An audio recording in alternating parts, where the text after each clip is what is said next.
సుమన్ టీవీలో మీ personal and business promotions కోసం కింది నెంబర్కి కాంటాక్ట్ చేయండి.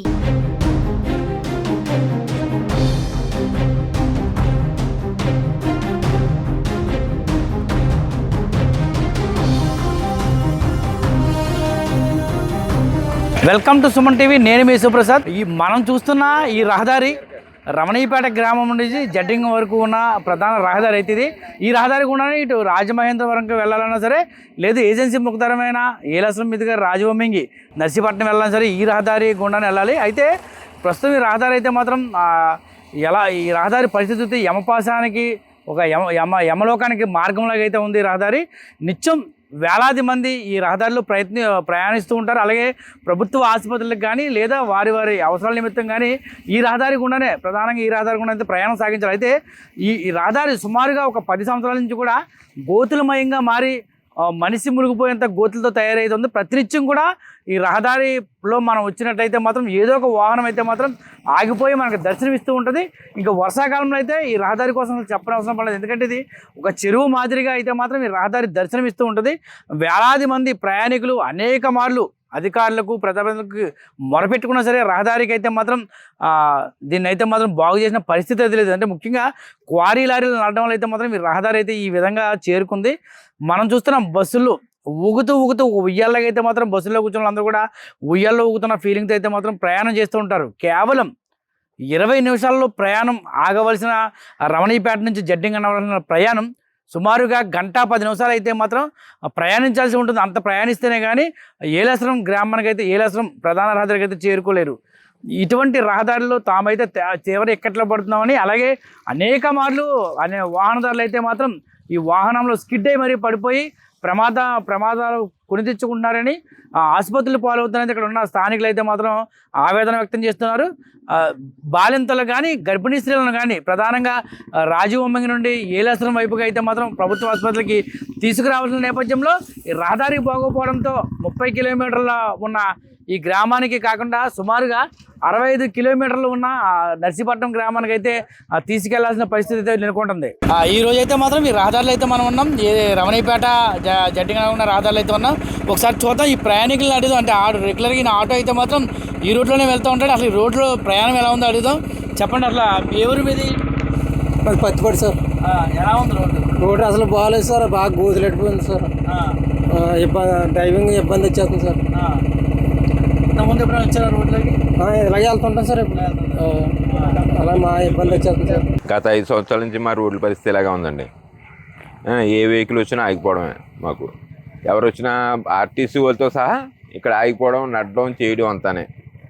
ఆ పరిస్థితి అంటే ఇప్పుడు కొత్త ఈ గవర్నమెంట్ వచ్చిన తర్వాత 60 లక్షల రూపాయలు శాంక్షన్ అయింది అంటున్నారు. అయితే పాత ఆయన కాంట్రాక్ట్ మళ్ళీ కోర్టులో వేసానంటున్నారు. అది ఎంతవరకు నిజమో ఏంటో తెలియదు. మేము ఈ పరిస్థితుల్లో ఉన్నాం. ఈ దుమ్ము ధూళ్ళు అసలు జనాలు కూడా బతకలేకపోతాం. మా ఫాదర్ కూడా ఇక్కడ 2 టైమ్స్ సర్పంచ్ చేశారండి.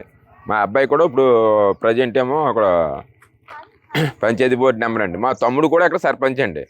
అయినా మేము చెప్పలేని పరిస్థితి అండి ఇక్కడ. అలా ఉందండి మా పరిస్థితి. ఒక్కసారి మా ఇల్లులోకి వచ్చి చూస్తే మా పరిస్థితి మీకు అర్థం అవుద్దండి. ఈ విషయం పై అధికారులకు తెలియపరిచి, ఆర్ఎంఓలకు తెలియపరుస్తారో, గ్రామీణాభివృద్ధి శాఖ మంత్రి వారికి తెలియపరిచి సీఎం గారు తెలియపరిచి మాకు దయచేసి ఈ రోడ్డు వేసి పెట్టండి. మా ఊరికి వేసి పెట్టండి చాలు మాకు. అందరు నమస్కారం అండి. మాది ఇలేశ్వరం మండలం రమణపేట గ్రామం. అలాగా మేము వచ్చింది ఏంటంటే ఇలేశ్వరం నుంచి జడ్డింగ్ అన్నవరం నర్సీపట్నం వెళ్ళి ఇది ఒక రహదారి మాట. ఇది ఒకటే ఉంది. ఎటుపక్క వెళ్ళినా ఎటువంటి చేసినా ఈ రోడ్డు అనేది ఇప్పటికే కాదు, ఎప్పటి నుంచి ఇలాగే ఉంది. ఒక 15 సంవత్సరాల నుంచి 10 సంవత్సరాల నుంచి ఇలాగే ఉంది. కానీ మాకు ఏదైనా ఆపద వస్తుందంటే పైన మాకు ఎటువంటి లోటు లేకుండా పైన నుంచి ఎవరిదైనా ఆపద వస్తుందంటే అంబులెన్స్ రావడానికి కొంచెం కష్టంగా ఉన్నది. ఈ రోడ్డు వేసి పెడతారని ప్రతి ఒక్కరు పెద్దవాళ్ళ దగ్గర తీసుకెళ్తారని మరీ కోరుకుంటున్నామండి. ఈ రోడ్డు మార్నింగ్ ఆగిపోయిందండి 5:30 కలగా. అక్కడి నుంచి కదలతలేదు, మెలుతలేదు. ఇలాంటి రోడ్లు ఉంటే చాలా ఇబ్బందిగా జనాలు బాధపడతారండి. ఖచ్చితంగా వీటికి సదుపాయం చూపించాలని కోరుకున్నామండి. ఇక్కడ నుంచి అంబులెన్స్ కట్ట రావడం కూడా ఎంతోమంది రోడ్ల వల్ల బండి స్కిడ్ అయిపోయి పడిపోయి ఉన్న వాళ్ళు ఉన్నారు, ఫ్యామిలీతో పడిపోయే వాళ్ళు ఉన్నారు. ఈ రోడ్ల వల్ల లారీలు కూడా ఆగిపోతున్నాయి. రవాణా దారి ఇంకా ఈ రోడ్డు వేస్తానే కానీ ముందుకు సాగేలా లేదండి. అలాగే ఇది ఒకటే నర్సీపట్నం వెళ్ళే దారి. జడ్డింగ్ అన్నవరం అలాగే వెళ్ళే దారి ఇక్కడ నుంచి ఒక 10 కిలోమీటర్లు ఉంటుందండి. ఆ రోడ్డు ఎంతవరకు 15 సంవత్సరాల దాకా వేయలేదు. ఒకవేళ ఈ ప్రభుత్వం కాకుండా ఏ ప్రభుత్వం వచ్చినా సరే ఈ రోడ్డు వేస్తారని అనుకుంటున్నామండి. ఈ సంవత్సరం ఇలా జరుగుతుంది, చేస్తే కనుక మంచిగా ఉంటుందని కోరుకుంటున్నామండి. ఏ ఊరండి మీది? మరివీడండి. మరి ఈ రోడ్డు మీద ప్రయాణం చేస్తారు కదా? చేస్తున్నామండి. చాలా ఇబ్బంది అయిపోతుంది ఆ పిల్లలతోటి ఆడవాళ్ళతోటి బాగా ఇబ్బంది పడుతుంది. పెద్ద పెద్ద గోతులు పడిపోతున్నారు కూడా. చాలా ఇబ్బంది అయిపోతుందండి. ఇది గత 6-7 సంవత్సరాల నుంచి ఇలాగే ఉంది రోడ్డు. చాలా ఇబ్బందిగా ఉందండి. ఇలాగే ఉంది. ఇంతకుముందు ఎప్పుడు ఈ రోడ్ని ఏమీ బాగు చేయలేదా? అసలు బాగు చేయలేదండి. ఏదైనా కొద్ది గోతులుగా పెట్టారు, మళ్ళీ మామూలేనండి. ఏం లేదు, రోడ్డు గట్ట వేయలేదు. దుమ్ము ధూళి గట్ట బాగా పట్టేస్తుంది వెళ్ళి కూడా చూసుకుని కూడా. ఎంత దూరం ఎక్కడికి వెళ్ళారు ఇప్పుడు మీరు? మేమండి దివులు వెళ్ళామండి. మాది మరివీడండి. హాస్పిటల్కి వెళ్ళామండి. చాలా ఇబ్బంది అయిపోతుంది. ఎంత టైం పడుతుంది ఇక్కడ నుంచి అక్కడికి వెళ్ళడానికి సుమారుగా? మాకు ఇక్కడ నుంచి మరివీడి వెళ్ళడానికి గంట పైన పడిపోతుందండి. అసలు మామూలుగా రోడ్డు బాగుంటే ఎంత టైంలో వెళ్తారు? గడ్డ అయితే ఒక అరగంటలో వెళ్ళిపోతామండి. 20 కిలోమీటర్లు అండి, అరగంట కూడా ఉండదు. కానీ ఇప్పుడు ఎంత టైం పడుతుంది? ఇప్పుడు అయితే గంట పడుతుందండి. చాలా ఇబ్బంది అయిపోతుంది. సంటి పిల్లలతో ఎండ లేదు, వండలు వర్షం లేదు, చాలా ఇబ్బంది పడిపోతుంది. 12 కిలోమీటర్లు, సుమారు గంటన్నర ప్రయాణం. ఈ రహదారిలో ప్రయాణం చేయడానికైతే మాత్రం నరకయాతన పడుతున్నామని ప్రయాణికులైతే తీవ్ర ఆందోళన చేస్తున్నారు. ప్రభుత్వ అధికారులకు చెప్పాం, ప్రజాప్రతినిధులకు చెప్పాం, కానీ రహదారి మాత్రం నిర్మాణం జరగట్లేదంటూ ఇక్కడ ఉన్న ప్రజలైతే ఆవేదన వ్యక్తం చేస్తున్నారు.